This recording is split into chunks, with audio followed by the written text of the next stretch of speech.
चरोलीकर जनतेच्या मनातला आम्ही बोललेलो आहे। निर्भीडपणे मत मांडण्याचा अधिकार आम्हा सर्व जनतेला आहे। चरोलीकर जनता ही स्वाभिमानी आहे। कुठल्याही दडपशाहीला, गुंडगिरीला, दादागिरीला आम्ही भीक घालत नाही। आता वाढती महागाई आहे, अत्याचारात प्रमाण झालंय, गुन्हेगारीमध्ये वाढ झालेली आहे। महिला कुठेही सुरक्षित दिसत नाहीयेत, शाळेमध्ये सुरक्षित नाही, रस्त्यावर सुरक्षित नाहीत। त्यांना जर असं वाटतच होतं ना शास्तीकर पूर्णपणे माफ करायला पाहिजे होता, तर मग घरं पण नियमित करायला पाहिजे होती। घरं अजूनही अनियमित आहेत। त्यामुळे इथून पुढची जी शास्तीकराची टांगती तलवार आहे ती आमच्या नागरिकांच्या डोक्यावर आहे तशीच आहे। जो रिंग रोड आहे त्याला सोन्याचा रोड म्हणून चरोलीत संबोधलं जातंय, कारण एवढा त्याला वेळ लागला, एवढे पैसे त्याच्यावर खर्च झालेले आहेत, परंतु अजूनही रिंग रोड आहे त्याच अवस्थेत आहे। निकृष्ट दर्जाची कामं सगळीकडे झालेली आहेत। असं झालंय की धरण उशाशी आणि कोरड घाशाशी। मी चरोलीच्या टाकीवर चढून आंदोलन केलेलं आहे, हंडा मोर्चा काढलेला आहे, मॅगझिन टाकीवर पण मोर्चा काढलाय। एवढे मोर्चे काढून सुद्धा आमचा प्रश्न हा जैसे तैसे आहे।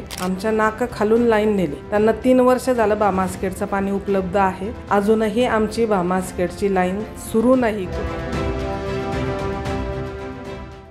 नमस्कार, नवमहाराष्ट्र नेटवर्कमध्ये आपलं सर्वांचं पुन्हा एकदा स्वागत आहे। सध्या आपण या चरोली भागात आलोत आणि या चरोली भागात तसं पाहिलं गेलं तरी विनायताई तापकीर ज्या आहेत त्या यांचं वर्चस्व जे आहे ते इथं चांगल्या प्रकारे आहे आणि इथलं त्यांचा जो मतदारांपर्यंत जो संपर्क आहे तो दांडगा संपर्क आहे। माझ्याबरोबर विनायताई तापकीर आहेत।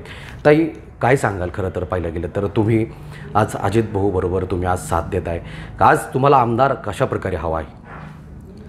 खरं तर अजित भाऊंसारखा उच्च शिक्षित सुसंस्कृत उमेदवार आम्हाला हवा आहे, कारण ते व्यक्तिमत्व असं आहे की शांत आणि संयमी आहे, मितभाषी आहे, कुणावरही कसल्या प्रकारे आरोप करत नाहीत। एक चांगल्या प्रकारचे नेते त्यांच्या रूपाने आम्हाला लाभलेले आहेत। त्यामुळं आम्हाला आमदारच उच्च शिक्षित आणि सुसंस्कृत हवा आहे। खरं तर पाहिलं गेलं तर आपण पाहतो की सध्या 10 वर्षामध्ये आपल्या या चरोली भागामध्ये तसं पाहिलं गेलं तर विकास झाला आहे की नाही ह्याच्यावर देखील प्रश्नचिन्ह निर्माण तुम्ही केलं गेलं होतं। काय एकंदरीत सांगाल? विकास झाला असता तर पाण्याचा प्रश्न उद्भवला असतं का? आमच्या वाड्या वस्त्यांवरील लोकांना, सोसायटीतील नागरिकांना वर्षाला 10-10, 12-12 लाखाचे टँकर आज लागत आहेत। मग पाणी प्रश्न एवढा का उद्भवला आहे? हा सर्वसामान्य जनतेला पडलेला प्रश्न आहे, हा आमच्या नागरिकांना पडलेला प्रश्न आहे, कारण पाणीच येत नाही आमच्याकडे। एकतर आम्ही चरोली म्हणजे टोकाचं गाव आहे। जेव्हा आमची राष्ट्रवादीची सत्ता होती तेव्हा आम्ही रोज पाणी पुरवठा करत होतो, त्यावेळेस आमच्या लोकांना एवढा प्रॉब्लेम नव्हता।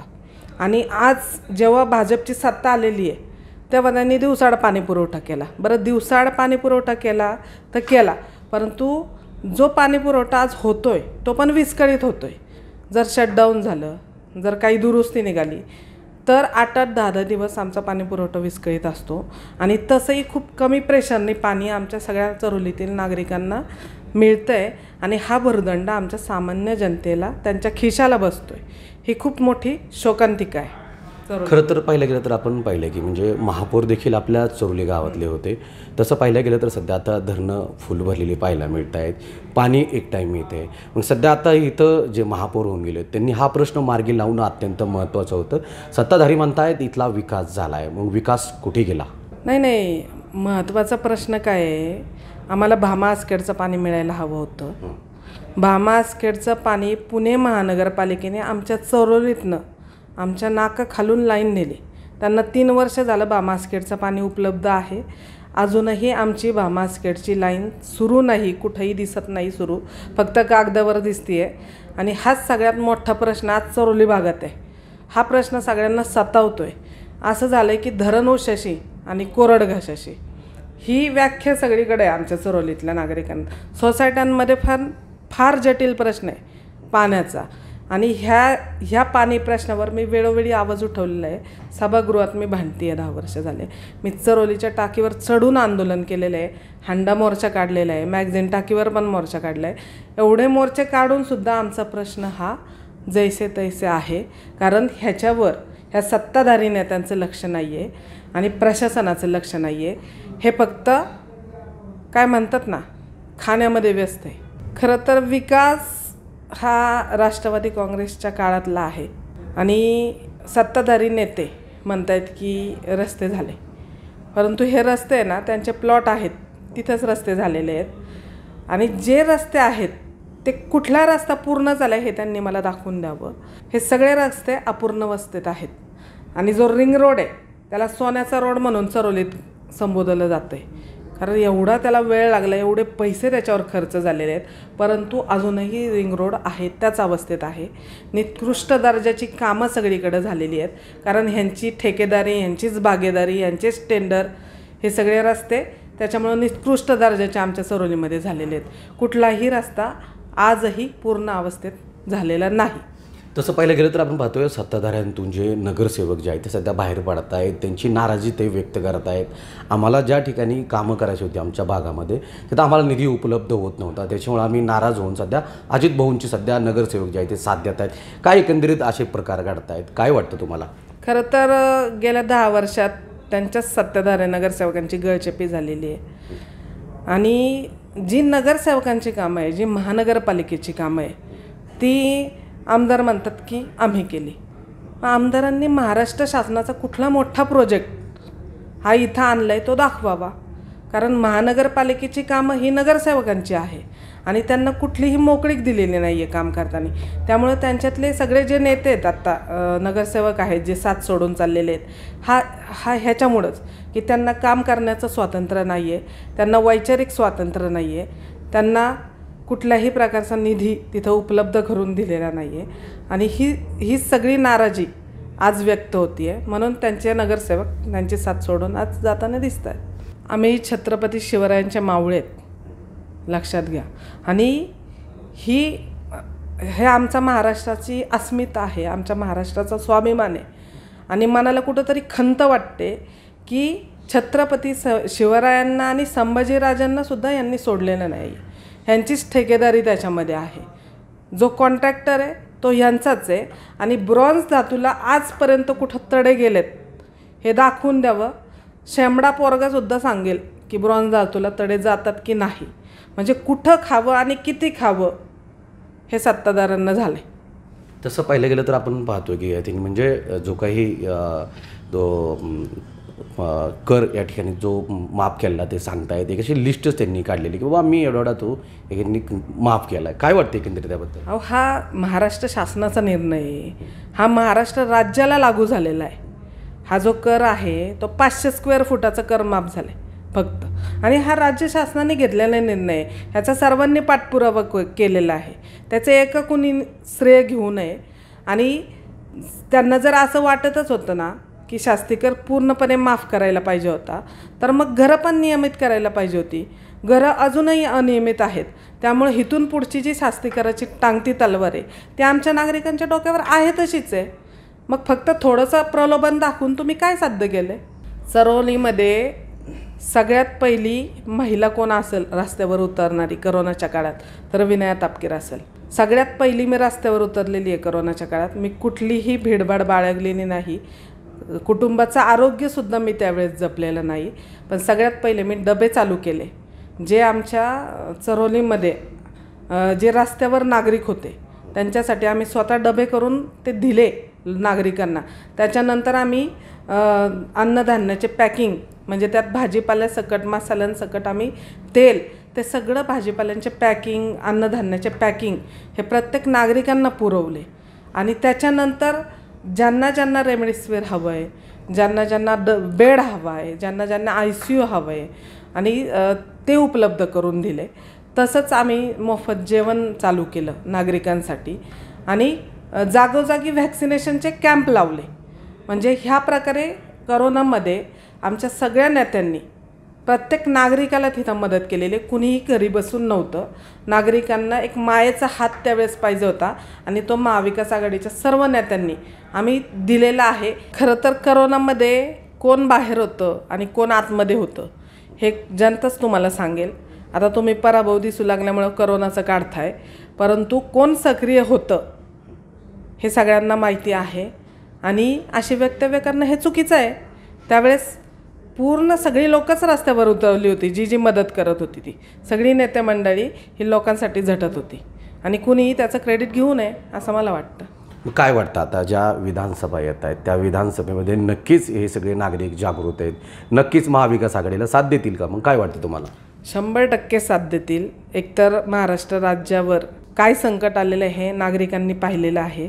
आत्ता वाढती महागाई आहे, अत्याचारात प्रमाण झालं आहे, गुन्हेगारीमध्ये वाढ झालेली आहे, महिला कुठेही सुरक्षित दिसत नाही आहेत, शाळेमध्ये सुरक्षित नाही, रस्त्यावर सुरक्षित नाहीत, हॉस्पिटलमध्ये सुरक्षित नाहीत आणि महिला भगिनींवर सतत होणारे अत्याचार. आपले उद्योगधंदे जे गुजरातला पळवले जात आहेत महाराष्ट्रातले, ती एक आमची अस्मिता आहे, तो आमचा अभिमान आहे, तो बाहेर पळवला जातो आहे. आमच्या नागरिकांवर बेरोजगारीची कुऱ्हाड त्या निमित्ताने ह्या महायुतीच्या सरकारने लादलेली आहे आणि हे सर्व हे लोक हे उघड्या डोळ्यांनी पाहत आहेत. हे लोकांना आवडलेलं नाही आहे. पक्ष फोडाफोडीचं राजकारण, पवारसाहेबांच्या पाठीत खंजीर खुपसणं, उद्धव साहेबांच्या पाठीत खंजीर खुपसणं हे कुठंही सामान्य जनतेला रुचलेलं नाही आहे. त्यामुळे लोकसभेत नागरिकांनी महायुतीला त्यांची जागा दाखवून दिलेली आहे आणि नक्कीच विधानसभेमध्ये पण लोक उघडी डोळे ठेवून त्यांच्या लोकशाहीचा अधिकार हा बजावतील आणि महाविकास आघाडीचं सरकार आणण्यात यशस्वी होतील. नागरिकांनी त्यांना जागा दाखवून दिलेली आहे. त्यांना तिकडचा गड सांभाळता आला नाही, मग इकडं येऊन नारळ फोडण्यात काय अर्थ आहे?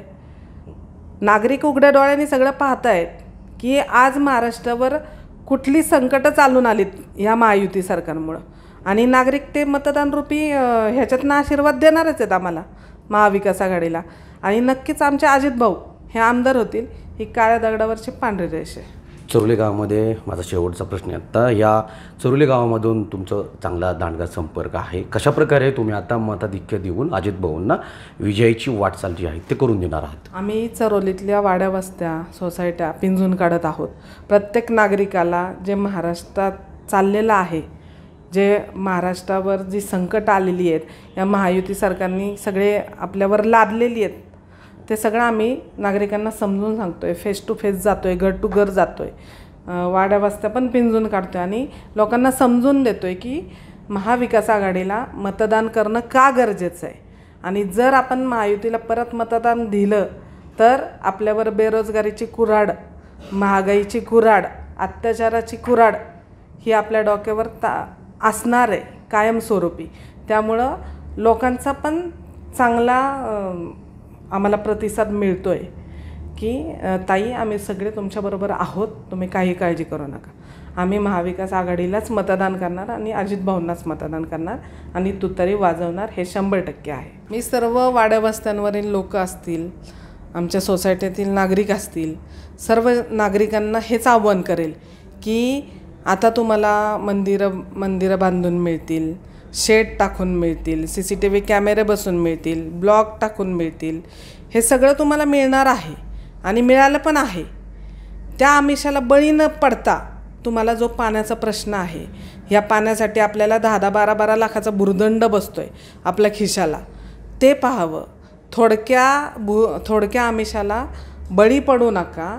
सगळ्या मतदारांना मी हेच आवाहन करते की कायमस्वरूपी प्रश्न सोडवण्यासाठी आपल्याला उच्च शिक्षित आणि विजनरी लीडर हवेत. त्यामुळं विजनरी लीडर एकच आहेत, अजित भाऊ दामोदर गव्हाणे, आणि त्यांचं चिन्ह आहे तुतारी वाजवणारा माणूस. त्यामुळं मतदारांना मी एवढंच आवाहन करते की येणाऱ्या 20 तारखेला आपण सर्वांनी 1 नंबरचं बटन दाबून अजित भाऊ गव्हाणे यांना प्रचंड मताधिक्याने निवडून द्यावं आणि भूलथापांना कुठल्याही बळी पडू नये.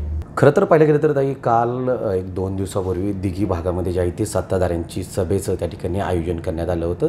सत्ताधाऱ्यांनी एक वक्तव्य केलं की ज्या चरोली भागामध्ये जे काही विरोधकांनी माझ्यावरती एक टीका टिप्पणी त्या ठिकाणी केलेली आहे, 21 तारखेपर्यंत मी विरोधकांना सुधारण्याची वेळ देतो आहे.